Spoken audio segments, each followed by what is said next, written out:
Okay, it's recording. Okay.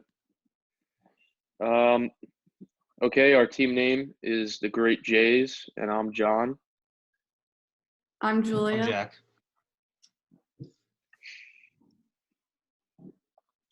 Okay, so I'm just gonna do a little overview of the team's experience with the simulation. I broke this up into positive experiences and negative experiences that we had. So starting with the positive experiences, it was really a collaborative team effort. We worked together, helped each other out whenever we had a problem. So that was a very positive experience. Another one is the use of various business subjects, just like accounting, finance, marketing, management. We're able to use different versatility of our classes to apply it to the simulation. And finally, the ability to learn. Oh, no, no. Next, the ability to learn from business decisions. So the decisions we made in the simulation, we could use maybe in real life. And it was definitely a big learning point and it was a very positive experience. And then finally, the enhanced time management skills. Yeah, this definitely enhanced our time management skills because we had to work around our schedules and figure out when we were going to meet. And then just the only negative experience I would say we had was the first couple modules are difficult to understand because we kind of just like jumped into it and it was a little difficult, but we definitely learned on the go how to do this. So that was just the only negative experience. So our process for managing the simulation, I broke this up into 5 steps. I would say the first one was like the pre-meeting research that we conducted.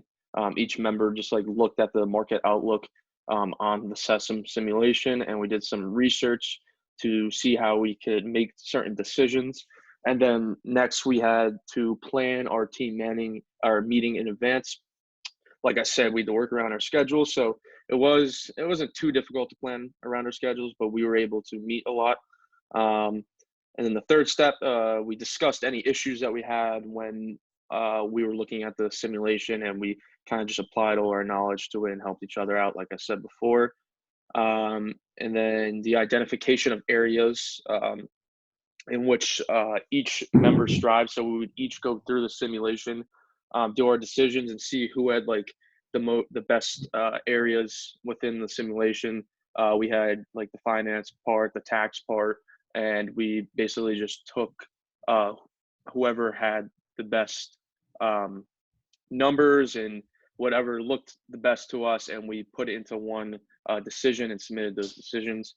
And finally, the submission of the decisions, like I just said, we submitted the decisions at the end, and that was basically the whole process for managing the simulation.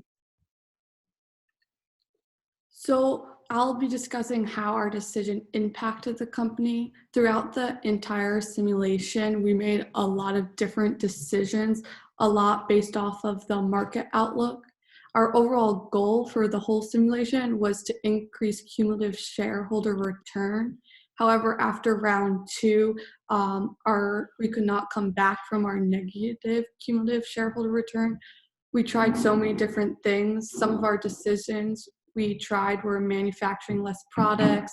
Then we introduced Tech 2 into the US and Asia market.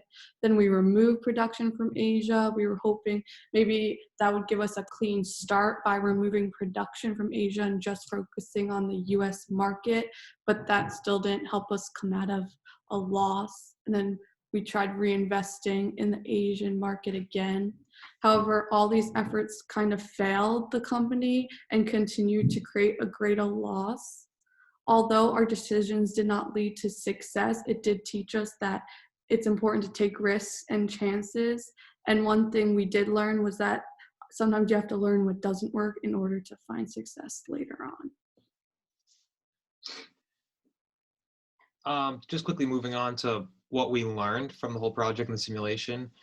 One of the biggest things we thought was our ability to collaborate, to come together and really run a global business, kind of touching on all different aspects of how business, not only because I feel like a lot of time in class we're focusing more on United States businesses, but this time it involved the Asia markets and the European markets.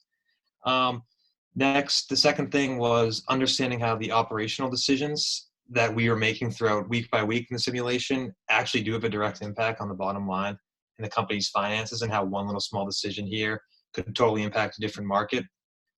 Third, problem solving, and just basically our ability to follow the directives for each week and make the necessary adjustments and changes that we were supposed to actually and see, as we talked about in the previous bullet point, to see that impact on the bottom line.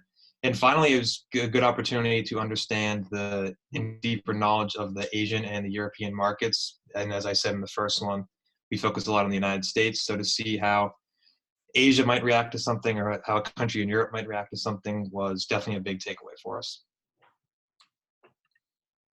And then lastly, I'll be discussing what we learned by working as a team. So it's really nice working as a team because we all brought different ideas and strengths to the group. At the beginning, different members of us understood different sections of the simulation better. So this helped with collaboration, and we also got to learn from each other. So like the first few meetings, we were just showing each other what we knew about the simulation, which then helped us continue. We also learned how to work as a team even when we were apart. As we have been remote, we still were able to collaborate and get the work done. And then overall, we learned how to communicate effectively, whether that was setting up meetings or just explaining our process of making a decision on the simulation. So overall, this was a great experience, and I think we really worked well as a team and learned a lot from this project. Yep. Thank you. Thank Thank you. you.